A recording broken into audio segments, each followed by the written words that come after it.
Straight ലൈനിലേക്ക് സ്വാഗതം.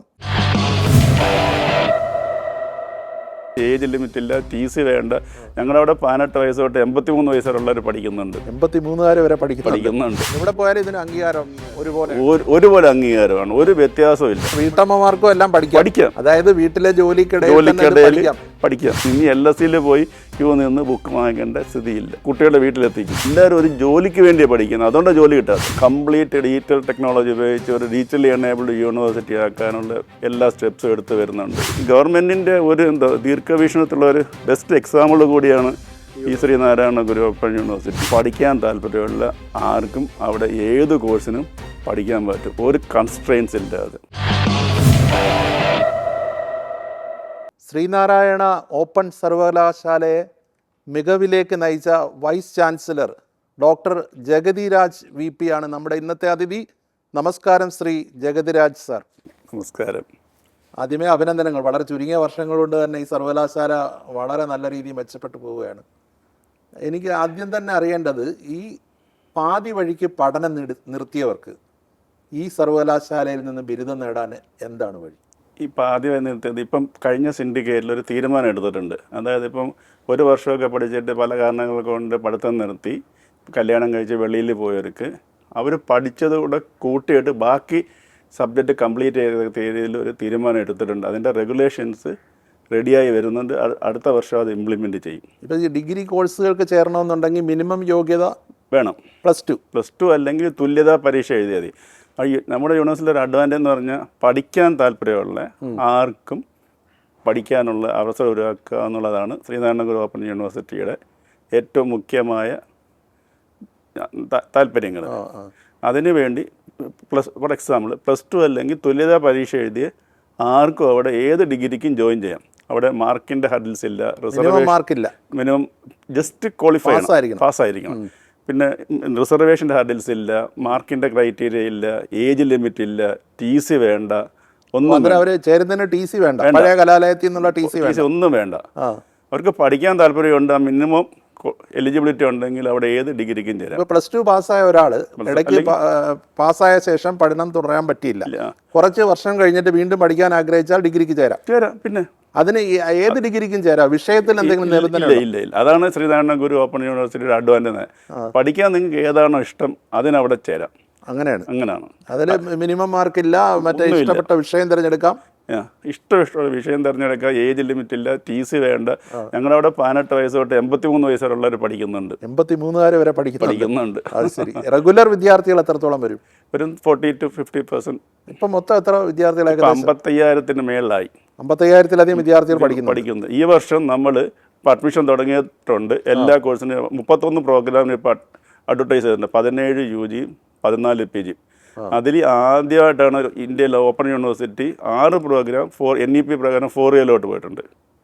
National education പോളിസിയിൽ. അപ്പോൾ അതിനകത്ത് നമ്മൾ 3 ഇയർ കഴിഞ്ഞ് എക്സ്ട്രാ ഓപ്ഷൻ കൊടുക്കുന്നുണ്ട്. 4 വർഷം കംപ്ലീറ്റ് ചെയ്തവർ വിത്ത് ഓണേഴ്സ്. അതാണ്. അല്ലെങ്കിൽ മറ്റേ ക്രെഡിറ്റ് പൂർത്തിയാക്കി കഴിഞ്ഞാൽ 3 വർഷം മിനിമം 3 വർഷം പറഞ്ഞവർക്ക് പുറത്തു പോകാം. ഇപ്പോൾ ഈ 4 വർഷത്തെ കോഴ്സ് അന്നേരം ഈ മറ്റേ പ്രായമുള്ളവർക്ക് ചേരാം? പിന്നെ ആർക്കും ചേരാം സാറേ, ആർക്കും ചേരാം. പിന്നെ വേറൊന്നും പറഞ്ഞാൽ അവിടെ ഞങ്ങൾ PG ഓഫർ ചെയ്യുന്നുണ്ട്, 17 PG. ഞങ്ങൾ ഫ്ലെക്സിബിലിറ്റി എന്ന് പറഞ്ഞാൽ ഏത് UG എടുത്തവർക്ക് അവിടെ ഏത് PGക്കും ചേരാം. ഫോർ എക്സാമ്പിൾ BA ഹിന്ദി പഠിച്ചവർക്ക് അവിടെ MCAക്ക് ജോയിൻ ചെയ്യാം. അങ്ങനെയുണ്ട്. MA എക്കണോമിക്സ് ഉണ്ടെങ്കിൽ പണ്ട് BA എക്കണോമിക്സ് വേണമെന്നില്ല, അതും ഇല്ല. ഏത് പഠിച്ചവർക്കും അവിടെ ചെയ്യാം. പക്ഷേ അവർക്ക് എന്തെങ്കിലും ഡിഫിക്കൽട്ടീസ് ഉണ്ടെങ്കിൽ നമ്മൾ ബ്രിഡ്ജ് കോഴ്സസ് പോലെ നടത്തി അവരെ ആ ഡിഫിക്കൽട്ടീസ് ഓവർകം ചെയ്യാനുള്ള സ്റ്റെപ്സും എടുത്തിട്ടുണ്ട്. SN ഓപ്പൺ യൂണിവേഴ്സിറ്റിയിൽ നിന്ന് നേടുന്ന ബിരുദം, അല്ലെ ഇപ്പോൾ UG ആണെങ്കിലും PG ആണെങ്കിലും, അതിന് മറ്റ് സർവകലാശാലകൾ അത് അംഗീകരിച്ചിട്ടുണ്ടോ? എന്താണ് അതിൻ്റെ ഒരു അവസ്ഥ? ഞാനത് പറയാം. നമ്മൾ എങ്ങനെയാണ് ഒരു കോഴ്സ് തുടങ്ങുന്നത് ആദ്യമേ പറഞ്ഞിട്ട് സാറ് പറഞ്ഞ എൻ്റെ മറുപടി ഞാൻ പറയാം. നമ്മളൊരു കോഴ്സ് പുതുതായിട്ട് തുടങ്ങണമെങ്കിൽ അതിൻ്റെ സിലബസ് ഉണ്ടാക്കണം, board of studies, faculty, academic council പാസ്സാക്കണം. അത് കഴിഞ്ഞ് ഇതിൻ്റെ കംപ്ലീറ്റ് സ്റ്റഡി മെറ്റീരിയൽ ഉണ്ടാക്കി UGCയുടെ ഡെബിൻ്റെ പോർട്ടൽ അപ്ലോഡ് ചെയ്യണം. സ്റ്റഡി മെറ്റീരിയലും കുറേ പ്രോഗ്രാംസ് ഉണ്ട്, പ്രോജക്റ്റും അതുപോലൊക്കെ എല്ലാം ചെയ്തിട്ട് ഒരു ഹൈ പവർ കമ്മിറ്റി, അത് സെൻട്രൽ യൂണിവേഴ്സിറ്റി വൈസ് ചാൻസലേഴ്സാണ് വരുന്നത്, അവർ ഇതെല്ലാം ഇവാലുവേറ്റ് ചെയ്ത് നമ്മുടെ മീറ്റിംഗ് എല്ലാം കൂടി അപ്രൂവ് തന്നാൽ മാത്രമേ നമുക്കൊരു പ്രോഗ്രാം തുടങ്ങാൻ പറ്റൂ. ഏത് പ്രോഗ്രാമും ഇത്രയും സ്റ്റെപ്സ് അതിനകത്തുണ്ട്. മറ്റേ റെഗുലർ കോളേജിലാണെങ്കിൽ സിലബസൊക്കെ ഉണ്ടാക്കി അക്കാഡമിക് പാസ്സാക്കി അപ്രൂവ് ചെയ്ത് കഴിഞ്ഞാൽ അവർക്ക് ഏത് കോഴ്സും തുടങ്ങാം. അതുകൊണ്ട് നമ്മൾ കൊടുക്കുന്ന ഡിഗ്രി മറ്റുള്ള യൂണിവേഴ്സിറ്റി പോലെ ഈക്വൽ വെയിറ്റേജ് ആണ്, ഒരു ഡിഫറൻസും ഇല്ല. PSC ആയാലും ഹയർ സ്റ്റഡീസിനായാലും UPSC ടെസ്റ്റിനായാലും PSC ആയാലും ഈക്വൽ വെയിറ്റേജ് ആണ്. പിന്നെ ഇപ്പം പുതിയ UGCയുടെ റെഗുലേഷൻ വെച്ചിട്ട് ഒരു ഇക്വലൻസി സർട്ടിഫിക്കറ്റോ അല്ലെങ്കിൽ എലിജിബിലിറ്റി സർട്ടിഫിക്കറ്റോ വേണ്ട ഏത് കോളേജിലും ഏത് അംഗീകാരമാണ്, ഒരുപോലെ അംഗീകാരമാണ്, ഒരു വ്യത്യാസവും ഇല്ല. ഇപ്പോൾ PhDയുടെ കാര്യം ഇടയ്ക്ക് PhD ചെയ്യുന്ന കാര്യത്തിൽ അങ്ങനെ തുടങ്ങാൻ വല്ല ആലോചനയുണ്ട്. അടുത്ത വർഷം നമുക്ക് റെഗുലർ സ്റ്റാഫ് ആയി കഴിഞ്ഞാൽ PhD തുടങ്ങാൻ പറ്റും. അത് ഗവൺമെൻറ്റിൽ നമ്മൾ പ്രപ്പോസൽ കൊടുത്തണം. അത് പാസ്സാവുന്ന മുറയ്ക്ക് അടുത്ത വർഷം നമ്മൾ റിസർച്ചും തുടങ്ങുന്നുണ്ട്. അതിൻ്റെ റെഗുലേഷനൊക്കെ നമ്മൾ സ്റ്റാർട്ട് ചെയ്തിട്ടുണ്ട്. ഇപ്പോൾ അടുത്ത അക്കാഡമിക് വർഷത്തിനുള്ള അപേക്ഷകൾ സ്വീകരിച്ചുകൊണ്ടിരിക്കുന്ന സമയമാണ്. അതിനെക്കുറിച്ചൊന്ന് വിശദീകരിക്കാം. ഇപ്പം നമ്മൾ 31 പ്രോഗ്രാമിന് ഇപ്പം അഡ്വർട്ടൈസ് ചെയ്തിട്ടുണ്ട്. അതിൽ 17 UGയും 14 PGയും. ഈ 17 UGയിൽ 6 എണ്ണം NEP പ്രകാരം 4 ഇയർ പ്രോഗ്രാമാണ്. അതിൻ്റെ ലാസ്റ്റ് ഡേറ്റ് എന്ന് പറയുന്നത് September 10th ആണ്. ഓ ശരി. അതെല്ലാം അതിനുള്ളിൽ ഓൺലൈനായിട്ട് എല്ലാം ഓൺലൈനായിട്ടാണ് അപ്ലൈ ചെയ്യുന്നത്. എല്ലാം ഓൺലൈനാണ്. നമ്മുടെ പരിപാടി എന്ന് പറഞ്ഞാൽ കംപ്ലീറ്റ് ഡിജിറ്റൽ ടെക്നോളജി ഉപയോഗിച്ച് ഒരു ഡിജിറ്റലി എനേബിൾഡ് യൂണിവേഴ്സിറ്റി ആക്കാനുള്ള എല്ലാ സ്റ്റെപ്സും എടുത്ത് വരുന്നുണ്ട്. എവിടെ ഇരുന്നാലും കുട്ടികൾക്ക് പഠിക്കാനും മെറ്റീരിയൽ ആക്സസ് ചെയ്യാനൊക്കെ ഉള്ള രീതിയിലൊക്കെയാണ് നമ്മൾ സ്റ്റെപ്സ് എടുത്ത് വരുന്നത്. ഈ അപേക്ഷിക്കുന്നവർ അവരുടെ അവസാനത്തെ പഠിച്ച് പാസ്സായതിൻ്റെ യോഗ്യതാ സർട്ടിഫിക്കറ്റോ അങ്ങനെ എന്തെങ്കിലും അപ്ലോഡ് ചെയ്യണം.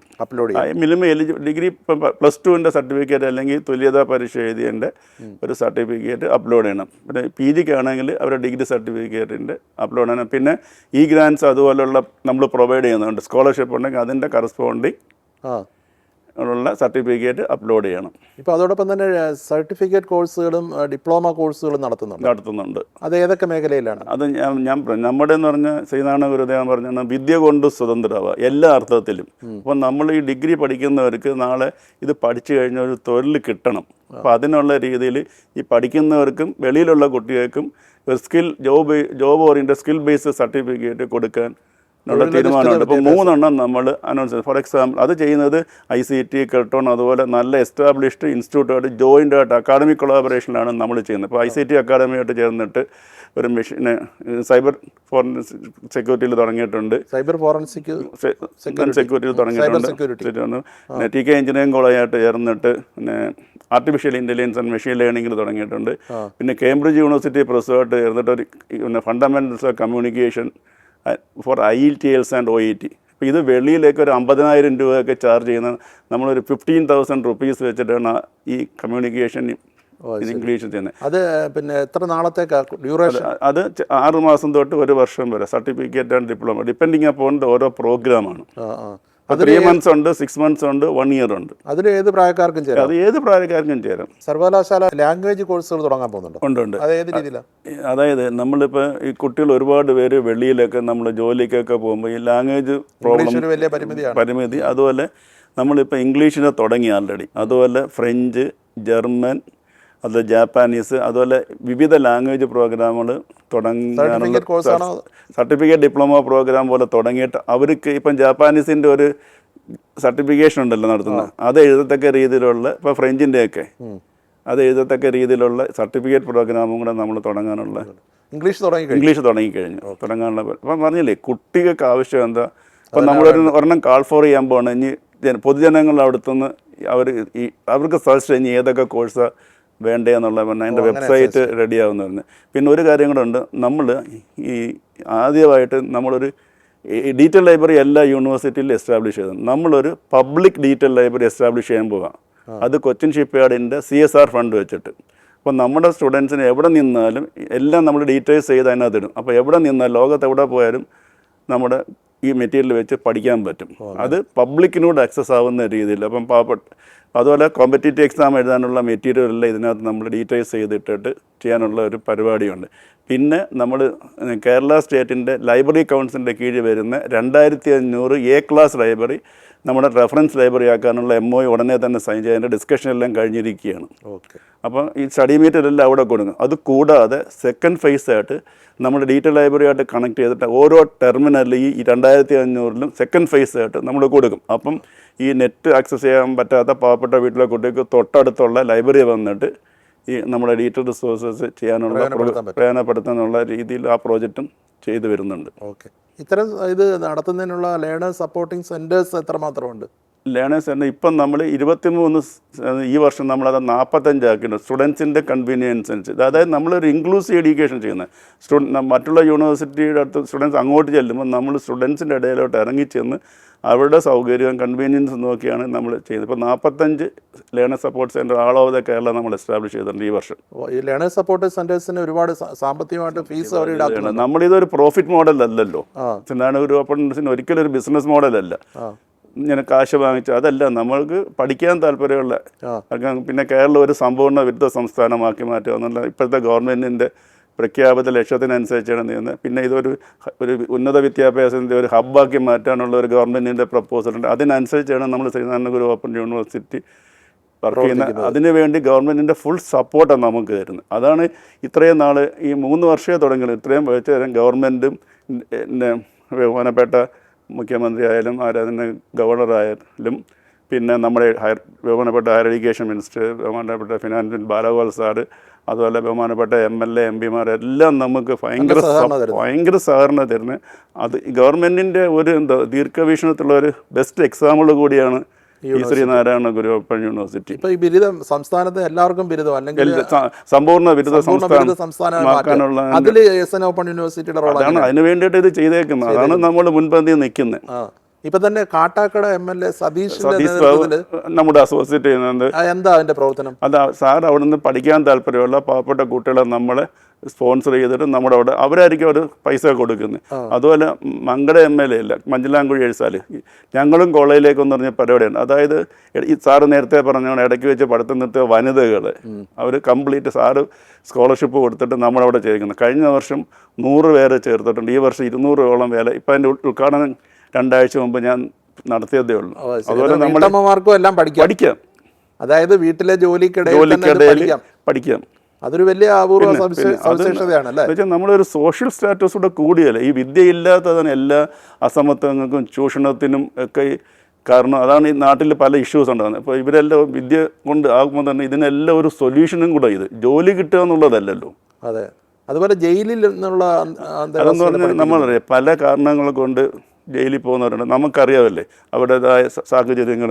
പക്ഷേ അവർ നാളെ ജയിൽ ശിക്ഷ കഴിഞ്ഞിട്ട് പിന്നെയും കൂടുതൽ കുറ്റകൃത്യങ്ങൾ പാതിരിക്കാൻ നമ്മൾ ജയിലിലെ അന്തേവാസിയൊക്കെ നിങ്ങൾ ഫ്രീ എഡ്യൂക്കേഷൻ കൊടുക്കുകയാണ്. കണ്ണൂർ ജയിലിലാണ് തുടങ്ങി അതിപ്പോൾ എല്ലാ ജയിലിലോട്ട് എക്സ്റ്റെൻഡ് ചെയ്തിട്ടുണ്ട്. കഴിഞ്ഞ തവണ ഒരു 100 പേരോളം രജിസ്റ്റർ ചെയ്തിട്ടുണ്ട്. ഇത്തവണ ഏകദേശം അതിൽ കൂടുതൽ ആൾക്കാരെ നമ്മൾ ജയിലിലുള്ള അന്തേവാസികൾ ചേർത്തിട്ടുണ്ട്. അതുപോലെ അനാഥാലയത്തിൽ നമ്മളിപ്പം ഗവൺമെൻറ് അപ്രൂവൽ നമ്മളൊരു കൺസെഷൻ റേറ്റാണ് പ്ലാൻ ചെയ്തത്. കാര്യം ഒരുപാട് പേരുണ്ട്, നമുക്ക് അത്ര സാമ്പത്തികം. നമ്മൾ കുറേ പേരെ സ്പോൺസർഷിപ്പിന് ട്രൈ ചെയ്യുന്നുണ്ട്. പല ഈ CSR ഫണ്ടൊക്കെ അത് കിട്ടിക്കഴിഞ്ഞാൽ അനാഥാലയത്തിലെ കുട്ടികൾക്ക് നമ്മൾ ഫ്രീ എഡ്യൂക്കേഷൻ കൊടുക്കാനുള്ള സ്കീമുണ്ട്. അത് കൂടാതെ നമ്മൾ ട്രാൻസ്ജെൻഡേഴ്സിന് ഫ്രീ എഡ്യൂക്കേഷൻ സോഷ്യൽ സെക്യൂരിറ്റി മിഷനോട് ചേർന്നിട്ട് അവർ നമുക്ക് സ്പോൺസർ ചേർന്നിട്ട് ചെയ്യുന്നുണ്ട്. അങ്ങനെ ഒരുപാട് കാര്യങ്ങൾ നമ്മൾ സോഷ്യൽ ഇത് ചെയ്യുന്നുണ്ട്. അതുപോലെ ഈ ഡിഫറെൻ്റ് ഏബിളിന് കംപ്ലീറ്റ് ഫ്രീ ആക്കി പിന്നെ ഈ ഗ്രാൻഡ് സ്കോളർഷിപ്പ് കൊടുക്കുന്നുണ്ട് പാവപ്പെട്ട കുട്ടികൾക്ക് പഠിക്കാൻ. ഇതിനൊക്കെ പുറമെ പലർക്കും വീട് വെച്ച് കൊടുക്കുന്ന പദ്ധതി അതുണ്ട്. അത് നമ്മൾ സ്റ്റുഡൻസ് വെൽഫെയർ ഫണ്ട് എന്ന് പറഞ്ഞ് അവർ നമ്മൾ കളക്ട് ചെയ്യുന്നത്. അത് അവർക്ക് തന്നെ തിരിച്ച് ഇതൊരു എന്താ പറയുക. അപ്പോൾ ഈ കുട്ടികളെ ഇപ്പോൾ ഒരു വീട് വെച്ച് കൊടുക്കുമ്പോൾ പല കുട്ടികളെ കയ്യിൽ നിന്നല്ലേ കളക്ട് ചെയ്യുന്നത്. അപ്പോൾ അവർക്കും തോന്നി എൻ്റെ ഒരു കോൺട്രിബ്യൂഷൻ ആ വീട്ടിലുണ്ട്. അതൊരു നല്ലതല്ലേ. അപ്പോൾ ഞാനും കോൺട്രിബ്യൂട്ട് ചെയ്തിട്ടുണ്ട്. ഓരോ കുട്ടിക്കും പറയാമല്ലോ. അതെ, യൂണിവേഴ്സിറ്റി മാത്രമല്ല പൈസ തന്നെ നമ്മൾ തിരിച്ചു കൊടുക്കുകയാണ് ചെയ്യുന്നത്. ആ പദ്ധതി ആദ്യഘട്ടം കഴിഞ്ഞ് ഇപ്പം 15 വീടിൻ്റെ പണി പൂർത്തിയായി വരുന്നത്. അത് 3 എണ്ണം പൂർത്തിയായി. ബഹുമാനപ്പെട്ട മുഖ്യമന്ത്രി താക്കോൽ ഹാൻഡ് ഓവർ ചെയ്ത് ബാക്കിയെല്ലാം ഫൈനൽ സ്റ്റേജിലാണ്. വിദ്യാഭ്യാസം നൽകുന്നതിനോടൊപ്പം നമ്മൾ വിദ്യ കൊണ്ട് സ്വതന്ത്രമാവുക എല്ലാ അർത്ഥത്തിലും. വെറുതെ ഒരു ഡിഗ്രി കൊടുക്കുക എന്നല്ല, അവർക്ക് നാളെ ജീവിതത്തിലും എല്ലാ അർത്ഥത്തിലും ഉയരണമല്ലോ. അതുപോലെ ഈ സംരംഭകരാക്കുന്നതിനുള്ള ഒരു കോഴ്സ് ഉണ്ട്. അതായത് ഇന്ത്യയിൽ ആദ്യമായിട്ടാണ് ഒരു യൂണിവേഴ്സിറ്റിയിൽ ഗ്രാജുവേറ്റ് ലെവലിൽ ഒരു എൻ്റർപ്രണർഷിപ്പ് പ്രോഗ്രാം തുടങ്ങുന്നത്. അത് ഞങ്ങൾ അതായത് BN എൻ്റർപ്രണർഷിപ്പ്. അപ്പോൾ ആ കോഴ്സ് പഠിച്ചു കഴിഞ്ഞാൽ ഒരു ബിസിനസ് എങ്ങനെ തുടങ്ങാം, ഇപ്പം ബിസിനസ് ചെയ്യുന്നവർ ആ ബിസിനസ് എങ്ങനെ വലുതാക്കാൻ പറ്റും, അതിനുള്ള കംപ്ലീറ്റ് ഇൻഫർമേഷൻസ് കിട്ടും. അതായത് ഇപ്പോൾ ബാങ്കിൽ എങ്ങനെ ലോൺ, എവിടെയൊക്കെ ഫണ്ടിങ് എങ്ങനെ കിട്ടണമെങ്കിൽ എന്താ ചെയ്യേണ്ടത്, അതുപോലെ മാർക്കറ്റിങ്ങിനുള്ള കുറച്ച് ഇൻപുട്ട്, മാനുഫാക്ചറിങ്ങിന് input, marketing aspect, detail marketing വരെ ഉണ്ട്. അതിന്റെ കോഴ്സിന്റെ പേരെന്താണ്? BA nano entrepreneurship. BA nano entrepreneurship. അത് എത്ര 3 വർഷത്തെ? അത് 3 വർഷം. 3 വർഷത്തെ കോഴ്സ്. നമ്മൾ PGക്ക് ഒരുപാട് സ്ഥലത്ത് ഈ നാനോ എന്റർപ്രണർഷിപ്പ് പ്രോഗ്രാം ഉണ്ട്, ഇപ്പോൾ MBA ഒക്കെ. പക്ഷേ ഗ്രാജുവേറ്റ് ലെവൽ ആദ്യമായിട്ടാണ് ഇത്. പിന്നെ ഇപ്പം കുടുംബശ്രീ അതുപോലെയൊക്കെയുള്ള ഒരുപാട് സ്ത്രീകൾ ചെയ്യുന്ന ചെറിയ ചെറിയ ബിസിനസ് അല്ലേ, അപ്പോൾ അവർക്ക് ഈ കോഴ്സിന് ചേരുന്ന അവരുടെ ബിസിനസ് എങ്ങനെ വലുതാക്കാം, സയൻറ്റിഫിക് മെത്തേഡൊക്കെ പഠിപ്പിച്ചു കൊടുക്കുമ്പോൾ അത് എന്തൊക്കെ പരിശീലനം നൽകുന്ന അധ്യാപകരെ എങ്ങനെയാണ് കണ്ടെത്തുന്നത്? നമ്മുടെ ഓൺ സ്റ്റാഫ് ഉണ്ട്. നമ്മൾ ഇതുപോലെ കൗൺസിലേഴ്സിനെ വിളിച്ചിട്ട് ചെയ്യുന്നുണ്ട്. എല്ലാ LSലും കൗൺസിലേഴ്സിനെ അറേഞ്ച് ചെയ്യുമല്ലോ. ഇപ്പം നമ്മളിപ്പോൾ അഡ്വർടൈസ് ചെയ്തിട്ടുണ്ട്. ഇപ്പോൾ 1000 പേരുള്ള ഒരു കൗൺസിലേഴ്സിൻ്റെ ഒരു പൂൾ ഉണ്ടാക്കുക. പിന്നെ ഇവർക്കൊരു ഇൻറ്റേൺഷിപ്പ് കൊടുക്കുന്നത്, അതായത് ഇൻഡസ്ട്രി ഡിപ്പാർട്ട്മെൻറ്റുമായിട്ട് ചേർന്നിട്ട് SME പോലുള്ള അടുത്ത് ചെയ്യാനുള്ള എല്ലാ ഫെസിലിറ്റീസും നമ്മൾ എടുക്കുന്നത്. വെറുതെ ഒരു തിയറി പഠിപ്പിച്ച് കൊടുക്കുക എന്നല്ല, പ്രാക്ടിക്കലും കൂടെ കൊടുക്കുന്ന രീതിയിലാണ് നമ്മളതെല്ലാം ചെയ്തേക്കുന്നത്. പിന്നെ സാറേ അത് ഈ BA നാനോ എന്റർപ്രണർഷിപ്പ് പഠിക്കുന്ന ഈ ഞാൻ പറഞ്ഞില്ലേ കുടുംബശ്രീ ഉള്ളവർക്ക് വേറൊരു അഡ്വാൻറ്റേജ് ഉണ്ട്. അവർക്കൊരു ഡിഗ്രിയും കൂടെ കിട്ടും ഇതിൻ്റെ കൂടെ. അപ്പോൾ നാളെ അവർക്ക് ഏതെങ്കിലും ഒരു ഇൻസ്റ്റിറ്റ്യൂട്ടിലോ അല്ലെങ്കിൽ വേറെ എവിടെയെങ്കിലും ഈ ഡിഗ്രി വെച്ചൊരു ജോലി കിട്ടിയാൽ ഇവരുടെ സ്റ്റാറ്റസ് പിന്നെയും കൂടും. അപ്പോൾ അങ്ങനെ നമ്മൾ ഡിവൈസ് ചെയ്തേക്കുന്ന ആ കോഴ്സ്.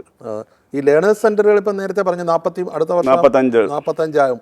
പക്ഷെ അതിനുവേണ്ടി ഒരുപാട് സാമ്പത്തിക ചെലവുകൾ നമ്മൾ ഞാൻ പറഞ്ഞില്ല, ഇതൊരു ബിസിനസ് മോഡൽ അല്ലല്ലോ.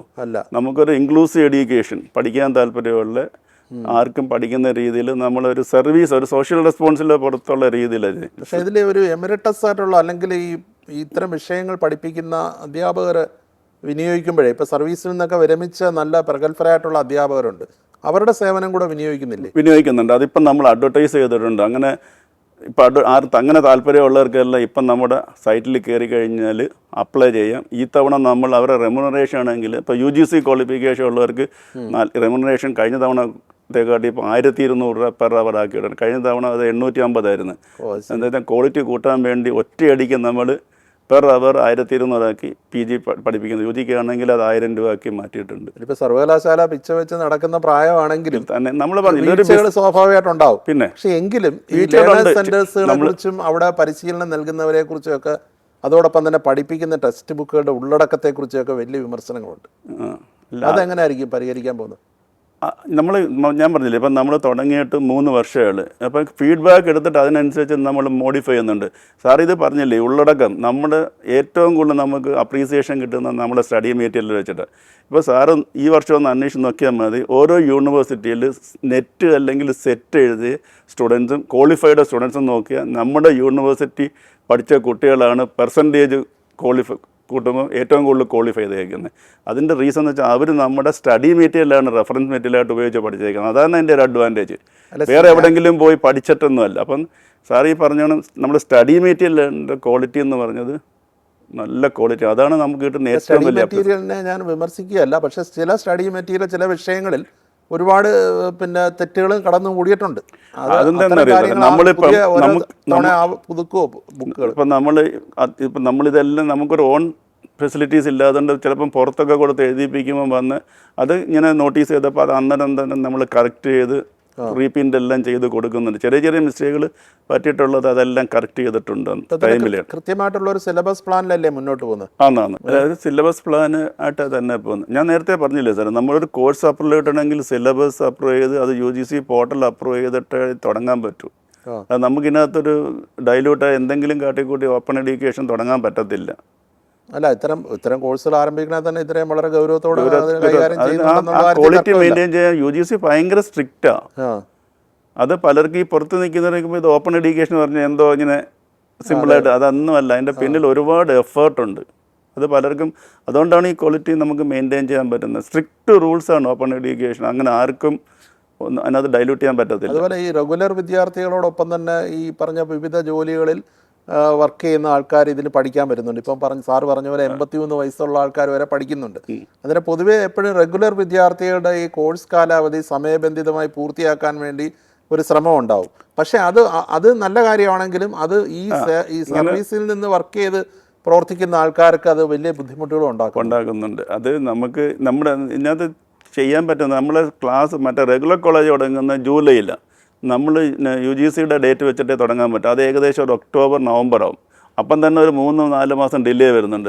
അപ്പം മറ്റേ റെഗുലർ ഈ ഒരു ഡിഗ്രി കഴിഞ്ഞിട്ട് ഏതെങ്കിലും ഒരു PGക്ക് പോകണമെങ്കിൽ അവർക്ക് ആ സമയത്ത് ഇറങ്ങിയാലേ PGക്ക് പോകാൻ പറ്റും. അപ്പം നമ്മൾ ഏതെങ്കിലുമൊക്കെ ഒന്ന് ശരിക്കും ഈ ഡിസ്റ്റൻസ് എഡ്യൂക്കേഷനിൽ number of counselling hours semester period അല്ല, ഇത്രയും മിനിമം ഇത്ര കൗൺസിലിംഗ് അവേഴ്സ് കൊടുക്കണം. കുട്ടികൾ തന്നെത്താനെ പഠിക്കുക. അവർ ഈ എല്ലാം പഠിപ്പിക്കണമെന്നില്ല. നമ്മൾ മെറ്റീരിയൽ കൊടുത്ത് വീട്ടിൽ വെച്ച് പഠിച്ചിട്ട് വന്നിട്ട് സംശയങ്ങൾ പറഞ്ഞു കൊടുക്കാതെ ശരിക്കും ഓപ്പൺ എഡ്യൂക്കേഷൻ സിസ്റ്റത്തിൻ്റെ മോഡലാണ്. അല്ലാതെ ഇങ്ങനെ മറ്റതുപോലെ 6 സെമസ്റ്റർ എന്നുള്ള ഒരു കൺസെപ്റ്റ് അല്ല. മിനിമം ഒരു കൗൺസിലിംഗ് അവേഴ്സ് ഉണ്ട്, അത് പ്രൊവൈഡ് ചെയ്യുക എന്നുള്ളത്. പിന്നെ ഇപ്പം നമ്മൾ ചെയ്യുന്ന മാക്സിമം നമ്മൾ മറ്റേ സെമസ്റ്റർ പോലെ പഠിപ്പിക്കുകയാണ് ചെയ്യുന്നത്. അതായത് ഓൺലൈൻ കോഴ്സ് ഓൺലൈനായിട്ടും ഫിസിക്കലായിട്ടും ഉള്ള 2 രീതി ഉണ്ടല്ലോ. അതിപ്പോൾ ഉണ്ട്. അത് അടുത്ത വർഷം മുതൽ ഓഫ്ലൈൻ മാത്രമേ ഉള്ളൂ. ഓഫ്ലൈൻ മാത്രമേ ഉള്ളൂ. മറ്റേത് നിർത്തി. അത് നിർത്താൻ കാര്യം? നിർത്താൻ ഈ കുട്ടികൾ പലർക്കും ഈ പരാതികളൊക്കെ വരുന്നുണ്ട്. പലർക്കും നെറ്റിൽ കയറാൻ പറ്റുന്നില്ല. ഈ പാവപ്പെട്ട ചില ഏരിയയിൽ നെറ്റിൻ്റെ ഇഷ്യൂ വന്നപ്പം കുറച്ച് കംപ്ലൈൻറ്റ് വന്നപ്പോൾ നമ്മളത് നിർത്തി. അതെന്ന് വെച്ചാൽ നമ്മൾ ചെയ്തത് ഒരുപാട് കൗൺസിലിംഗ് അവേഴ്സ് കൂടുതൽ കൊടുക്കാൻ വേണ്ടി ചെയ്ത ഒരു ഇന്നേ ഉള്ളൂ. അല്ല, ഈ സാങ്കേതിക വിദ്യ മാറ്റി നിർത്തിക്കൊണ്ട് ഇനിയുള്ള കാലത്ത് ചെയ്യാൻ വിദ്യാഭ്യാസം പറ്റത്തില്ല. നേടാൻ പാടായിരിക്കും. ഈ വർഷത്തെ ബഡ്ജറ്റിൽ തന്നെ നമ്മൾ 7 കോടി രൂപയാണ് കംപ്ലീറ്റ് ഈ ഡിജിറ്റൽ ടെക്നോളജി ഇംപ്ലിമെൻറ്റ് ചെയ്യാൻ വേണ്ടി നമ്മൾ വെച്ചേക്കുന്നത്. ഒരു ഡിജിറ്റലി എനേബിൾഡ് യൂണിവേഴ്സിറ്റി ആക്കി മാറ്റാനുള്ള എല്ലാ സ്റ്റെപ്സും എടുത്തിട്ടുണ്ട്. അതേസമയം തന്നെ ഇപ്പോൾ ഈ കമ്പ്യൂട്ടർ ലിറ്ററസി അല്ലെങ്കിൽ അത്തരം സാക്ഷരത ഇല്ലാത്ത ആൾക്കാരും ചേർന്ന് ഈ കോഴ്സിന് പഠിക്കുന്നു. ഇപ്പോൾ വീട്ടമ്മമാരടക്കം പഠിക്കാമെന്നാണ് പറയുന്നത്. അന്നേരം ഈ അസൈൻമെൻറ്റ് സബ്മിറ്റ് ചെയ്യുന്നതിനുള്ള മാർഗ്ഗമൊക്കെ പൂർണ്ണമായിട്ടും ഓൺലൈനിലേക്ക് മാറ്റി കഴിഞ്ഞാൽ അത് ആൾക്കാർക്ക് അത് ബുദ്ധിമുട്ടുള്ള ആൾക്കാരും ഉണ്ടാവില്ല, എല്ലാവർക്കും എളുപ്പമായിരിക്കില്ല. അല്ല, നമ്മൾ ഈ ടെക്നോളജി യുഗത്തിൽ പഠിക്കല്ലേ. ടെക്നോളജി എല്ലാവരും ഒന്ന് പഠിക്കണം, അല്ലാതെ നമുക്ക് ജീവിക്കാൻ പറ്റത്തില്ല. നമ്മളൊരു ജീവിതത്തിൻ്റെ പാർട്ടായി മാറില്ല, അതുകൂടെ നോക്കണം. അല്ല, അത് തീർച്ചയായിട്ടും ഞാനതാ പറഞ്ഞു, ഈ കാലഘട്ടത്തിൽ ടെക്നിക്കലായിട്ടുള്ള അതിൽ നിന്ന് മാറ്റി നിർത്തി നിൽക്കാൻ പറ്റില്ല. പക്ഷേ നമ്മുടെ യൂണിവേഴ്സിറ്റി എല്ലാ വിഭാഗം ആൾക്കാരെയും എൻ്റർടൈൻ ചെയ്യുന്നുണ്ട്. അപ്പം നമ്മൾ അവർക്കുള്ള ഒരേ സമയം സൈമൾട്ടേനിയസ് ആയിട്ട് ഓൺലൈൻ ഒരു പെർസെൻറ്റേജ് വയ്ക്കുമ്പോൾ റെഗുലർ വിദ്യാർത്ഥികൾക്ക് അത് വയ്ക്കുമ്പോൾ മറ്റുള്ളവർക്ക് ഓഫ്ലൈൻ ആക്കുന്ന കാര്യം ആലോചിക്കുന്നുണ്ട്. അതിപ്പം നമ്മൾ ഓൺലൈൻ ആക്കിയെങ്കിലും മറ്റേ നമ്മൾ അക്സെപ്റ്റ് ചെയ്യുന്നുണ്ടായിരുന്നല്ലോ, ഫിസിക്കൽ ഹാർഡ് കോപ്പി അക്സെപ്റ്റ് ചെയ്യുന്നുണ്ടായിരുന്നു. ഇപ്പം അങ്ങനെ പ്രോബ്ലം വരുന്നവർക്കാണ് നമ്മളിപ്പോൾ എല്ലാ ലേണിംഗ് സപ്പോർട്ട് സെൻറ്റേഴ്സിലും നമ്മളൊരു യൂണിവേഴ്സിറ്റി അസിസ്റ്റൻറ്റിനെ അപ്പോയിൻറ്റ് ചെയ്തിട്ടുണ്ട്. അപ്പം ഇങ്ങനെ ഈ ഓൺലൈൻ എന്തെങ്കിലും പ്രോബ്ലം വരുന്നവർക്ക് ആ ലേണിംഗ് സപ്പോർട്ട് സെൻറ്റർ ഇവർ അസിസ്റ്റൻ്റ് ഉപയോഗിച്ചിട്ട് ചെയ്യാൻ പറ്റും. അതും നമുക്കൊരു അഡീഷണൽ ഫിനാൻഷ്യൽ ബാധ്യത വരുവാണ്. ഈ LSCക്ക് കൊടുക്കുന്ന പൈസ കൂടാതെ ഒരു അസിസ്റ്റൻറ്റിന് ഈ സാറ് ഈ പറഞ്ഞ പ്രോബ്ലംസ് നമ്മൾ നോട്ടീസ് ചെയ്തുകൊണ്ട് അങ്ങനെ ഏതെങ്കിലും ഡിഫിക്കൽട്ടീസ് തോന്നിയാൽ അവരിവിടെ വന്നു കഴിഞ്ഞാൽ ഇവരെ സർവീസ് വെച്ചിട്ട് അവർ ചെയ്തു കൊടുക്കും. സർവകലാശാല എപ്പോഴും സതുദ്ദേശത്തോടുകൂടിയാണ് ലേണേഴ്സ് സെന്റേഴ്സിനെ വെക്കുന്നത്. പക്ഷെ ആ ആത്മാർത്ഥത പല ലേണേഴ്സ് സെന്ററുകളിലും കാണുന്നില്ല എന്നുള്ള വലിയ വിമർശനമുണ്ട്. ഉണ്ട്. അത് നമുക്ക് കിട്ടിയിട്ടുണ്ട്. അത് നമ്മൾ അതൊക്കെ സോൾവ് ചെയ്യാൻ വേണ്ടിയിട്ടാണ് നമ്മളിപ്പോൾ യൂണിവേഴ്സിറ്റി ഒരു അസിസ്റ്റൻറ്റിനെ നമ്മളവിടെ പോസ്റ്റ് ചെയ്തേക്കുന്നത്. ഇപ്പം കുട്ടികൾക്ക് ഡയറക്റ്റായിട്ട് ഈ അസിസ്റ്റൻറ്റിനായിട്ട് കോൺടാക്ട് ചെയ്യാം. എന്നിട്ട് അന്നേരം തന്നെ അവരെ കംപ്ലയിൻ്റ് ഉണ്ട്, അത് ഏത് ഡിപ്പാർട്ട്മെൻറ്റാണ്. ഇപ്പോൾ എക്സാമിനെ പറ്റിയൊരു കംപ്ലയിൻറ്റ് നേരിട്ട് എക്സാമിനെ വിളിച്ചിട്ട് ആ കുട്ടിക്ക് സോൾവ് ചെയ്യാൻ പറ്റും. അപ്പോൾ അത് അസിസ്റ്റന്റിനെ വെക്കുമ്പോൾ അവിടെ അതിന് ഈ LSCയുടെ ഒരു കോർഡിനേറ്റർ ഉണ്ട്. തിരുവനന്തപുരത്ത് തന്നെ ഒരു കോളേജിലെ കോർഡിനേറ്റർ ക്ലാസ്സിൽ പോലും ഇതുവരെ വരാത്ത സംഭവം ഉണ്ടെന്ന് കുട്ടികൾ പരാതിപ്പെടുന്നുണ്ട്. അത്തരം സാഹചര്യങ്ങളെ എങ്ങനെ നേരിടും? നമ്മളത് നോട്ട് ചെയ്ത്, അതായത് നമുക്ക് ഓൺ ഫെസിലിറ്റീസ് ഇല്ല. നമ്മളിങ്ങനെ LSC വഴിയാണ് നമ്മൾ ഈ കൗൺസിലിംഗ് സെക്ഷനും എല്ലാം ചെയ്യുന്നത്. അപ്പോൾ അവർ നമ്മുടെ ഒരു ബാക്ക് ബോണാണ് ശരിക്കും. അപ്പോൾ നമ്മൾ അവരുമായിട്ട് ഡിസ്കസ് ചെയ്ത് നല്ലൊരു റെമ്യൂണറേഷനാണ് എല്ലാ LSCക്കും കൊടുക്കുന്നത്. ഞാൻ നേരത്തെ പറഞ്ഞില്ല, ഒരു LSCക്കൊക്കെ 3 ലക്ഷം തൊട്ട് 6 ലക്ഷം രൂപ വരെ കൊടുക്കേണ്ട LSCകളുണ്ട്. പക്ഷേ ഇത് അവർ നമ്മളൊരു കോർഡിനേറ്റർ വെച്ചാൽ അവർ അതിൻ്റെ റെസ്പോൺസിബിലിറ്റിയിൽ ചെയ്യുന്നില്ല. ചിലയിടത്ത് പരാതി വന്നിട്ടുണ്ട്. അങ്ങനെ നമ്മൾ 2-3 കോർഡിനേറ്റേഴ്സിനെ മാറ്റിയിട്ടുണ്ട്. അതുപോലെ തന്നെ നമ്മളൊരു ലേണേഴ്സ് സപ്പോർട്ടിംഗ് സെൻറ്റർ വെക്കുമ്പോൾ ഒരു സ്ഥലത്തുള്ള ആൾക്കാർക്ക് എത്തിച്ചേരാൻ പറ്റുന്ന ഒരു സൗകര്യമുള്ള ലേണേഴ്സ് സെൻറ്റർ വേണമെന്നുള്ള കാര്യത്തിലൂടെ സർവകലാശാല ഒരു തീരുമാനം എടുക്കണം. അത് നമ്മൾ ഇനീഷ്യലി തുടങ്ങിയപ്പോൾ ഇപ്പോൾ 3 വർഷമല്ല അക്കാഡമിക്, അപ്പോൾ ആരും ബില്ലിംഗ് അല്ലായിരുന്നു. LSC ആയിട്ട് തുടങ്ങാനായിട്ട് ബില്ലിംഗ് അല്ലായിരുന്നു. ഈ ഞായറാഴ്ചകളിൽ ക്ലാസ് വെക്കുന്നതുകൊണ്ട് ഞായറാഴ്ചകളിൽ എല്ലാവർക്കും കിട്ടുന്ന സാധനം അറിയാമല്ലേ. ഞായറാഴ്ച ഒരു അവധി ദിവസം കിട്ടുമ്പം പലരും വന്ന് ഈ പൈസ ഉണ്ടെങ്കിൽ കിട്ടും വരത്തില്ലല്ലോ. അപ്പോൾ അന്ന് കിട്ടിയ LSC വെച്ച് നമ്മൾ തുടങ്ങിയപ്പം വന്ന ഒരു ഇഷ്യൂ ആണ്. അപ്പോൾ അത് കോമ്പൻസ് ഇപ്പം ട്രിവാൻഡ്രത്ത് നമ്മളിപ്പം ഹിന്ദി പ്രചാര സഭ എടുത്തിട്ടുണ്ട്. പിന്നെ ഒന്ന് മാറിവാനിയസ് ആണ്. പിന്നെ നാഷണൽ കോളേജ്. പക്ഷേ അവർ തുടങ്ങിയില്ലല്ലോ. വീണ്ടും തുടങ്ങി. നാഷണൽ കോളേജ് ഉണ്ട് മണക്കാട്, അത് ഓൾറെഡി ഉണ്ട്. ഹിന്ദി പ്രചാര സഭ ഇപ്പം നമ്മൾ എടുത്തിട്ടുണ്ട്. അപ്പോൾ ഈ പ്രശ്നം സോൾവ് ചെയ്യാൻ നമ്മൾ അതാണ് ഇപ്പം 23 LSC ഒറ്റയടിക്ക് 45 LSC ആക്കി. എല്ലാ ജില്ലകളിലും കൂട്ടി. ലേണേഴ്സ് സപ്പോർട്ട് സെൻ്റർ എണ്ണം കൂട്ടി. ഈ സാറ് പറഞ്ഞ ഈ പരാതി കാരണം കുട്ടികൾക്ക് എത്തപ്പെടാത്തക്ക രീതിയിലുള്ള സെൻറ്ററുകളാക്കി മാറ്റി. ടൗണിലും അതിന് ബസ് സൗകര്യം ഉള്ളിടത്തോട്ട് മാറ്റി. അതാണ് ഈ 23 ഒറ്റയടിക്ക് ഞങ്ങൾ 45 ആക്കിയത്. അപ്പം യൂണിവേഴ്സിറ്റിക്ക് നല്ലൊരു ഫിനാൻഷ്യൽ ബാധ്യത വരുന്നെങ്കിലും കുട്ടികളുടെ കൺവീനിയൻസ് അവരെ പരാതിയൊക്കെ അനുസരിച്ചിട്ടാണ് നമ്മൾ ചെയ്തേക്കുന്നത്. അതുപോലെ ഈ പരീക്ഷ നടത്തുന്ന കാര്യത്തിൽ ഒരു അനാവശ്യ തിടുക്കം കാണിക്കുന്നുണ്ടെന്നുള്ള ഒരു പരാതിയുണ്ട്. അങ്ങനെ ഇല്ല സാർ, നമ്മളെല്ലാം സെമിസ്റ്റർ ആയപ്പോൾ തന്നെ പെട്ടെന്ന് ഒരു ഇപ്പോൾ ഈ പറയുന്ന കണക്ക് ഈ പീരീഡ്സ് പഠിപ്പിക്കുക എന്നുള്ളതാണ്, അല്ല ഒരു മൊത്തം പഠിപ്പിക്കുക എന്നുള്ള അല്ലെങ്കിലും പെട്ടെന്നൊരു തട്ടിക്കൂട്ടി പെട്ടെന്ന് പരീക്ഷ നടത്താനുള്ള വ്യഗ്രത. അങ്ങനെ വ്യഗ്രതയൊന്നും ഇല്ല സാർ, നമ്മളല്ല അങ്ങനെയൊന്നുമില്ല. അത് നമ്മൾ സഫീഷ്യൻ്റ് ടൈം എല്ലാം ഞാൻ പറഞ്ഞുതരാം. ഇപ്പോൾ എല്ലാവരും ഈ അസൈൻമെൻറ്റ് സബ്മിഷൻ ഡേറ്റ് അല്ല എക്സാം തുടങ്ങുന്ന ഡേറ്റ് വന്നത്, പക്ഷേ നമ്മൾ വെൽ ഇൻ അഡ്വാൻസ് ഇതിൻ്റെ നോട്ടിഫിക്കേഷൻ കൊടുക്കുന്നുണ്ട്. അതാരും പറയുന്നില്ല. എല്ലാവരും ഈ ലാസ്റ്റ് ഡേറ്റ് സബ്മിഷൻ ഡേറ്റ് പറയുന്നത്, എന്ന് ഡേറ്റ് അനൗൺസ് ചെയ്തെന്ന് ഇവർ പറയുന്നില്ല. അപ്പം നമ്മളെല്ലാത്തിനും സഫീഷ്യൻ്റ് ടൈം കൊടുക്കുന്നുണ്ട്. അല്ല, അതിപ്പോൾ സ്വാഭാവികമായിട്ട് ഇപ്പോൾ റെഗുലർ വിദ്യാർത്ഥികളെ സംബന്ധിച്ചിടത്തോളം ഇതൊന്നും ഒരു വിഷയമല്ല. അത് അവരുടെ ഒരു ലൈഫിൻ്റെ ഒരു ജോലി നേടുക എന്നുള്ളതിന് വേണ്ടിയാണല്ലോ അവർ പഠിച്ച് ആ കോഴ്സ് എത്രയും പെട്ടെന്ന് പൂർത്തിയാക്കി പോകാൻ ആഗ്രഹിക്കുന്നത്. മറിച്ച് ഈ ഒരു SN ഓപ്പൺ യൂണിവേഴ്സിറ്റിയുടെ അട്രാക്ഷൻ കിടക്കുന്ന അവിടെയല്ല, ഈ റെഗുലർ വിദ്യാർത്ഥികൾക്കല്ല, മറ്റ് ഈ വീട്ടമ്മമാരാണെങ്കിലും വിവിധ സർവീസിൽ ജോലി ചെയ്യുന്ന ആൾക്കാരാണെങ്കിൽ ഇപ്പോൾ സാറ് പറഞ്ഞ പോലെ 83 വയസ്സുള്ള ആൾക്കാർക്കും എല്ലാം പഠിക്കുമ്പോൾ അവർക്കൊരു കൺവീനിയൻറ്റ് ടൈം കൊടുക്കുന്ന കാര്യത്തിൽ കുറച്ചുകൂടെ ഒരു ജാഗ്രത വേണ്ടേ? അല്ല, അത് ഈ പരാതി നമ്മൾ കേട്ടിട്ടുണ്ട്, അതിനനുസരിച്ച് ചെയ്യുന്നത്. ഞാൻ പറഞ്ഞുതരാം, നമ്മുടെ ഈ ഹെട്രോജീനിയസ് ഗ്രൂപ്പാണ് ഈ 18 വയസ്സ് 80. ചിലർ ഇപ്പോൾ റെഗുലർ സ്റ്റുഡൻസ് ഉണ്ട് 30, ഒരു 40%, 50%. എന്നുവെച്ചാൽ മറ്റുള്ള കോളേജിൽ അറിയാമല്ലോ സീറ്റ് കുറവായുണ്ട്, അവരൊരു അത്താണിയാണ് നമ്മുടെ ശ്രീനാരായണഗുരു ഓപ്പൺ യൂണിവേഴ്സിറ്റി. പിന്നെ വരുന്ന കാറ്റഗറി ഒന്ന് തമാശയ്ക്ക് ഡിഗ്രി എടുക്കുന്നവരുണ്ട്, പിന്നെ പണ്ട് പഠിക്കണമെന്ന് ആഗ്രഹമുള്ളവർ ഡിഗ്രി എടുക്കും. അന്ന് ചില സബ്ജക്റ്റ് കിട്ടാത്തപ്പോൾ അന്ന് ഇപ്പോൾ ഒരു അവസരം വന്നപ്പോൾ ഇഷ്ടപ്പെട്ട സബ്ജക്റ്റ് എടുക്കുന്നവരുണ്ട്, പിന്നെ റിട്ടയറായിട്ട് ടൈം പാസിന് എടുക്കുന്നവരുണ്ട്, പിന്നെ ആഗ്രഹം കൊണ്ട് എടുക്കുന്നുണ്ട്. അപ്പോൾ ഇവർ പലരും ഇങ്ങനെ സാറ് പറഞ്ഞു ഞങ്ങൾ ഇങ്ങനെ എൻജോയ് ചെയ്ത് പഠിക്കാനാണ് വന്നത്, നമുക്ക് സമയം വേണം. അപ്പോൾ ഇങ്ങനെ ഈ ഹെട്രോജീനിയസ് ഗ്രൂപ്പ് എല്ലാ ഈ 57 സ്റ്റുഡൻസ് ഉണ്ട്. എല്ലാവരും മറ്റുള്ള റെഗുലർ കോളേജ് 100 പേരുണ്ടെങ്കിൽ 100 പേർക്ക് ഒരു ഡിമാൻഡേ കാണത്തുള്ളൂ. പക്ഷേ ഇവിടെ അങ്ങനെയല്ല, 100 ഡിമാൻഡാണ്.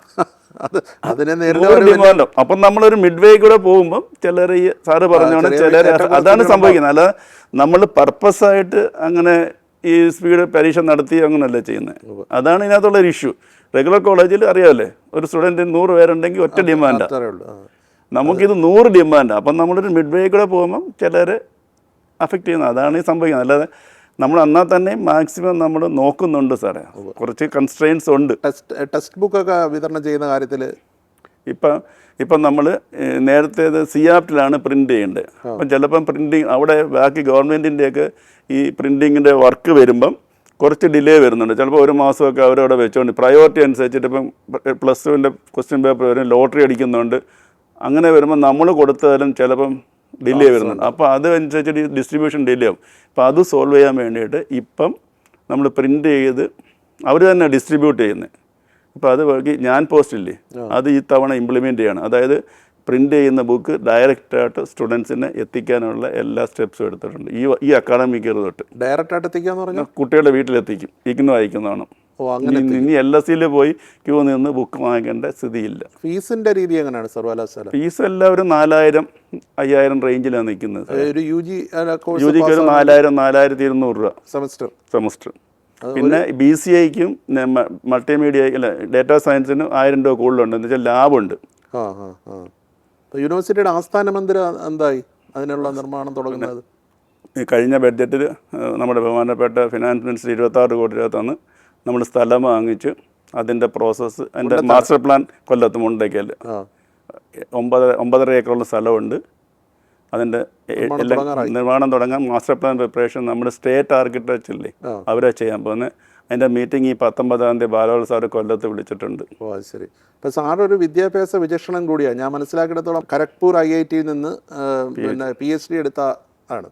ഈ കരിയർ പ്ലാനിങ് അത് നമ്മുടെ നാട്ടിൽ എത്രമാത്രം ഉണ്ട് കുട്ടികളുടെ ഇടയിൽ? ഇപ്പോൾ അത് സാറ് ചോദിച്ച ഏറ്റവും റിലവൻ്റ് ആയൊരു ക്വസ്റ്റ്യൻ. സാറേ, നമ്മളിപ്പോൾ എപ്പോഴും സംസാരിക്കുന്നത് തൊഴിലില്ലായ്മയാണ്.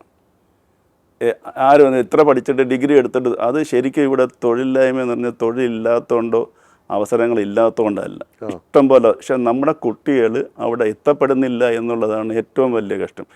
അതായത് നമ്മൾ സ്കൂൾ തലം തൊട്ടേ കരിയർ പ്ലാനിങ് പഠിപ്പിക്കണം. ഇത് പഠിപ്പിക്കുന്ന എല്ലാവരും ഒരു ജോലിക്ക് വേണ്ടിയാണ് പഠിക്കുന്നത്, അതുകൊണ്ടാണ് ജോലി കിട്ടാത്തത്.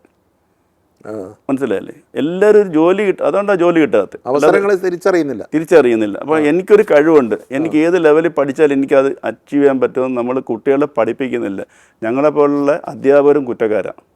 ആ ഒരു സിലബസിനപ്പുറത്തോട്ട് ഈ അധ്യാപകർക്ക് പറഞ്ഞു കൊടുക്കാൻ പറ്റണം. അപ്പോൾ അതിന് അവർ അപ്ഡേറ്റ് ചെയ്യണം. ഈ സിലബസിനപ്പുറത്ത് നടക്കുന്ന കാര്യങ്ങൾ പഠിച്ചിട്ട് ഈ കുട്ടികൾക്ക് പറഞ്ഞു കൊടുക്കാൻ ഈ അധ്യാപകരെ കൊണ്ട് സ്കൂൾ തലങ്ങളിലും മറ്റും പറ്റണം. ഇത് പലർക്കും അത് സ്കൂൾ തലം തൊട്ട് ഇപ്പോൾ ഒത്തിരി മാറ്റമുണ്ട്, പറ്റുന്നു. സ്കൂൾ തലത്തിൽ 10ാം ക്ലാസ് ആകുമ്പോൾ നമ്മളത് ഫിക്സ് ചെയ്യണം. ആ കുട്ടിയുടെ കരിയർ എന്താണ്, അതിനനുസരിച്ച് വേണം അത് കഴിഞ്ഞിട്ട് ഉള്ള ഓരോ കോഴ്സും സെലക്ട് ചെയ്യാൻ വേണ്ടിയിട്ട്. പലപ്പോഴും മാതാപിതാക്കളുടെ നിർബന്ധത്തിന് നമ്മൾ അടിച്ചേൽപ്പിക്കുകയല്ല. അതുകൊണ്ടാണ് ഈ കുട്ടികൾ തോക്കുന്നത്. അവർ ഇഷ്ടത്തിനനുസരിച്ചിട്ട് ഇപ്പം നമ്മൾ ഇപ്പം ഫേസ്ബുക്ക് എടുത്താൽ അറിയാമല്ലോ, പല കുട്ടികൾ ഓരോ കലാരംഗത്തായാലും സ്പോർട്സിലൊക്കെ പങ്കെടുക്കുന്നത്. അവരുടെ ഫാഷൻ അതാണ്, അവരുടെ സ്കില്ല് അത്, അതിനനുസരിച്ചിട്ട് അവർ പോകുന്നത്.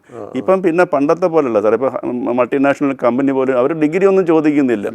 അവർ സ്കില്ല് ഏതെങ്കിലും നിങ്ങൾ ഏതെങ്കിലും എക്സ്പെർട്ടൈസ് ഉണ്ടോ, അവർ ജോലി എടുക്കുക, പാരലി പഠിക്കുക എന്നാണ് പറയുന്നത്. അപ്പോൾ അവിടെയാണ് നമ്മൾ ജോലി ചെയ്തുകൊണ്ട് പഠിക്കുക. അപ്പോൾ അവിടെയാണ് നമ്മുടെ ശ്രീനാരായണ ഗുരു ഓപ്പൺ യൂണിവേഴ്സിറ്റിയിലെ ഓപ്പൺ എഡ്യൂക്കേഷൻ സിസ്റ്റത്തിൻ്റെ റിലവൻസ് വരുന്നത്. ഒരു 3-4 വർഷം കഴിയുമ്പോൾ ഏറ്റവും പ്രോമിനൻസ് ആയിട്ട് വരുന്ന ഈ ഓപ്പൺ എഡ്യൂക്കേഷൻ സിസ്റ്റം ആയിരിക്കും. പണ്ടത്തെ പോലെ കുട്ടികൾ 7 വർഷം സ്കൂളിൽ പോയി കോളേജിലൊന്നും പഠിക്കാൻ തയ്യാറല്ല. അവർ എത്രയും പെട്ടെന്നൊരു ജോലി സംഘടിപ്പിക്കുകയാണ് നോക്കുന്നത്. അവിടെയാണ് ശ്രീനാരായണ ഗുരു യൂണിവേഴ്സിറ്റിയുടെ പ്രശസ്തി വരാൻ. ഒരു ജോബ് ഓറിയന്റഡ് ആയിട്ടുള്ള ഒരു എഡ്യൂക്കേഷൻ സംവിധാനമാണ്. അതുകൊണ്ടല്ലേ നമ്മൾ ഈ സ്കിൽ സർട്ടിഫിക്കറ്റ് ഇപ്പോൾ ഒരു 50ഓളം സ്കിൽ സർട്ടിഫിക്കറ്റ് ഡിപ്ലോമ നമ്മൾ ഓഫർ ചെയ്യാൻ പോവാണ്. അതിൻ്റെ എല്ലാം ഫൈനൽ സ്റ്റേജിലാണ്. അതെല്ലാം റെഡിയാക്കി വെച്ചേക്ക്. ഈ ഒരു 5 മാസത്തിനകം ഒരു 10-30 സർട്ടിഫിക്കറ്റ് ഡിപ്ലോമ പ്രോഗ്രാം നമ്മൾ ഓഫർ ചെയ്യാൻ പോകും. പൊതുവേ നമ്മൾ ഈ ജോബ് ഓറിയന്റഡ് ആയിട്ടുള്ള എഡ്യൂക്കേഷനെ കുറിച്ച് പറയുമെങ്കിലും അത് പ്രാവർത്തികമാകാറില്ല. നമ്മൾ ചെയ്യുന്നതാണ്. അതിപ്പോൾ ഞാൻ പറയാം, ഈ ജീഡിയാറ്റിക് കെയർ, വുമൺ ആൻഡ് ചൈൽഡ്, ഈ വയസ്സായിട്ട് ചികിത്സിക്കുന്ന, അതുപോലെ ഇപ്പം നമ്മൾ ഈ വിഴിഞ്ഞം പോർട്ടുമായിട്ട് ദിനേഷ് വെടിയില്ലേ, അവരുമായിട്ട് ചേർന്നിട്ട് നമ്മളൊരു സപ്ലൈ ചെയിൻ ലോജിസ്റ്റിക് മാനേജ്മെൻറ്റ്, അതുപോലെ ഒരുപാട് സ്കിൽ സർട്ടിഫിക്കറ്റ് നമ്മൾ ചേരുന്നുണ്ട്. കൂടാതെ നമ്മളിപ്പം നമ്മുടെ ഗവൺമെൻറ്റിൻ്റെ ഇപ്പോഴത്തെ ഒരു ഇതുണ്ടല്ലേ, വിജ്ഞാന കേരളം പദ്ധതി, അപ്പോൾ അവരുമായിട്ട് നമ്മൾ അസോസിയേറ്റ് ചെയ്യുന്നുണ്ട്. അപ്പോൾ അവർ അതെന്ന് പറഞ്ഞാൽ സാർ ഈ പറഞ്ഞ അൺഎംപ്ലോയ്മെൻറ്റ് ഒഴിവാക്കാൻ നടക്കുന്ന ഒരു നല്ല ഒരു കൺസെപ്റ്റാണ്. അതുകൊണ്ട് തന്നെ നമ്മൾ അതുമായിട്ട് നമ്മൾ അവരെ സർട്ടിഫൈങ് ഏജൻസിയാണ്. ഇപ്പം നമ്മളിപ്പോൾ ഈ പ്ലംബിങ്, ഇലക്ട്രിക്കൽ ചെറിയ ചെറിയ സ്കിൽസ് ഉണ്ടല്ലേ, അത് നമ്മളൊരു അക്കാഡമിക് ഫ്രെയിമിൽ കൊണ്ടുവന്നിട്ട് നമ്മളൊരു സർട്ടിഫിക്കറ്റ് കൊടുക്കാൻ പോവുകയാണ്. അപ്പോൾ അവർക്ക് നാളെ ഈ സർട്ടിഫിക്കറ്റ് കൊണ്ട് കേരളത്തിന് വെളിയിലോ അല്ലെങ്കിൽ ഇന്ത്യക്ക് വെളിയിലോ പോയ ജോലി കിട്ടും. കൂടാതെ നമ്മൾ നാഷണൽ കൗൺസിൽ ഫോർ വൊക്കേഷണൽ എഡ്യൂക്കേഷൻ്റെ അക്രഡിറ്റേഷൻ ബോഡിയായിട്ട് ഇപ്പോൾ അതിൻ്റെ ഫൈനൽ സ്റ്റേജാണ്. അപ്പോൾ നമുക്ക് കിട്ടും. അപ്പോൾ നമ്മൾ കൊടുക്കുന്ന എല്ലാ സർട്ടിഫിക്കറ്റും ഡിപ്ലോമ പ്രോഗ്രാമും ഡ്യുവൽ സർട്ടിഫിക്കേഷനാണ് കൊടുക്കാൻ പോകുന്നത്. അതായത് NCVTയും കിട്ടും, നമ്മുടെ ശ്രീനാരായണ ഗുരു ഓപ്പൺ യൂണിവേഴ്സിറ്റി, അത് എവിടെ പോയാലും ഇവർക്ക് ജോലി കിട്ടുന്ന രീതിയില്ല. ഇപ്പം നമ്മളിപ്പോൾ NSSൻ്റെ ഇപ്പം കഴിഞ്ഞ 3 ആഴ്ച മുമ്പ് ബഹുമാനപ്പെട്ട മുഖ്യമന്ത്രി ഉദ്ഘാടനം ചെയ്തൊരു ഇതുണ്ട്, നമ്മൾ MOU സൈൻ ചെയ്തത്.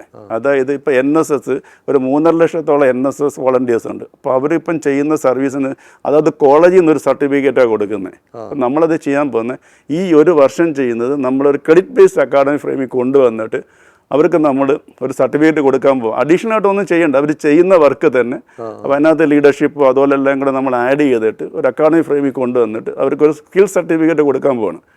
ശരി. അപ്പോൾ എൻ്റെ അഡ്വാൻറ്റേജ് ഇത് ABC ഫ്രെയിം വർക്കിലാണ് കൊണ്ടുവരുന്നത്, അക്കാഡമിക് ബാങ്ക് ഓഫ് ക്രെഡിറ്റിൽ. അപ്പോൾ ഈ ക്രെഡിറ്റ് നമ്മുടെ ABCയിൽ ക്രെഡിറ്റ് ആയിട്ട് അത് സേവ് ചെയ്യാൻ പറ്റും. ഇത് കഴിഞ്ഞിട്ട് നാളെ ഇവർ MSW അല്ലെങ്കിൽ ഏതെങ്കിലും ഒരു സോഷ്യൽ സർവീസിന് പഠിക്കാൻ പോകുമ്പോൾ ഈ ക്രെഡിറ്റ് അങ്ങോട്ട് ട്രാൻസ്ഫർ ചെയ്യാൻ പറ്റും. ഇതെന്ന് പറഞ്ഞാൽ ഒരു 3.5 ലക്ഷത്തോളം NSS വോളണ്ടിയേഴ്സിന് ബെനിഫിറ്റ്സ് ആവുന്ന രീതിയിലാണ് ചെയ്തത്. അത് വിജ്ഞാന കേരളമായിട്ടാണ് ജോയിൻ്റ് ആയിട്ട് നമ്മൾ ചെയ്യും. പിന്നെ അതുപോലെ സാക്ഷരതാ മിഷനായിട്ട് ചേർന്ന് ഈ തവണ 4000 ഈ തുല്യതാ പരീക്ഷ ചെയ്ത് ഒരുപാട് പേര് വെളിയിൽ നിൽപ്പുണ്ട്. അത് 4000 പേരെയാണ് ഇപ്പം സാക്ഷരതാ മിഷൻ നമ്മുടെ അവിടെ പല കോഴ്സിനായിട്ട് ചേർക്കാൻ പോകുന്നത്. അതുപോലെ അങ്ങനെ ഇഷ്ടം പോലെ പരിപാടി കേരളത്തിലെ വിദ്യാഭ്യാസ രംഗത്ത് ഒരു 3 വർഷം കഴിയുമ്പോൾ സമ്പൂർണ്ണ ഒരു യു ക്യാൻ സീ ദാറ്റ് ഒരു 3-4 വർഷം കഴിയുമ്പോൾ Sree Narayana Guru open one of the premier university in the state as well as in the country. ആ രീതിയിലാണ് നമ്മളെല്ലാം ഡിവൈസ് ചെയ്തിരിക്കുന്നത്. ഇപ്പം ഞാനിപ്പോൾ സാറിനെ മുൻനിർത്തി പറയല്ല, സാർ വന്ന ശേഷം ഒരു വലിയ ഒരു മാറ്റം പൊതുവെ വന്നിട്ടുണ്ട്. ടീം വർക്കാണ് സാർ. നല്ലൊരു ഇപ്പോൾ സിൻഡിക്കേറ്റ് ഉണ്ട്, ഭയങ്കര സപ്പോർട്ട്. നമുക്കവിടെ ഒരു ടീം വർക്കില്ല. ഇത് എൻ്റെ മാത്രം എടുക്കൊന്നുമല്ല. സ്റ്റാഫുണ്ടോ? സ്റ്റാഫിൻ്റെ ഒരു ഷോർട്ടേജ് ഉണ്ട്. ഗവൺമെൻറ്റിൽ പ്രപ്പോസൽ കൊടുത്തിട്ട് അത് ആക്റ്റീവ് കൺസിഡറേഷനാണ്. എത്രയും പെട്ടെന്ന് ചെയ്തു തരാമെന്നാണ് ബഹുമാനപ്പെട്ട ഫിനാൻസ് മിനിസ്റ്ററും എഡ്യൂക്കേഷൻ മിനിസ്റ്ററും ഒക്കെ പറഞ്ഞിരിക്കുന്നത്. ഗവൺമെന്റ് ഇത്രയും താല്പര്യം എടുക്കുന്നെന്ന് സാറ് പറഞ്ഞല്ലോ, അന്നേരം അതനുസരിച്ച് തരും. പിന്നെ ഗവൺമെൻറ് സപ്പോർട്ട് ഉണ്ടാകണ്ടല്ലോ ഇത് വളരുന്നത്. പിന്നെ ഇതൊരു ടീം വർക്ക്. നമ്മുടെ സിൻഡിക്കേറ്റാണ് അവിടെ ഇത് ഇതിൻ്റെ മേജർ റോള് വഹിക്കുന്നത്. അവിടെ സിൻഡിക്കേറ്റും ബി സി എല്ലാം ഒരേ വേവ് ലെന്തിൽ വർക്ക് ചെയ്യുന്ന ടീമായി. നിങ്ങളൊരു ഇതുവരെ എന്തെങ്കിലും കേട്ടിട്ടുണ്ടോ?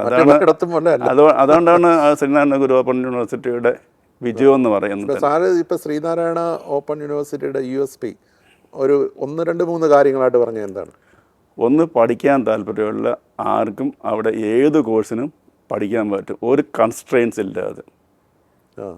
അതാണ് നമ്മുടെ ഏറ്റവും പ്രധാനം. ശരി, ഏജ് ബാറില്ല, TC വേണ്ട, നിങ്ങൾക്ക് ഏതാ പഠിക്കാൻ താല്പര്യം അത് അവിടെ പഠിക്കാൻ പറ്റും. അതായത് നേരത്തെ പറഞ്ഞ പോലെ പാതി വഴിക്ക് പഠനം മുടങ്ങിയതിൽ വിഷമിച്ച് കഴിയുന്നവർക്ക് ഇനി താല്പര്യം ഉണ്ടെങ്കിൽ പഠിക്കാം.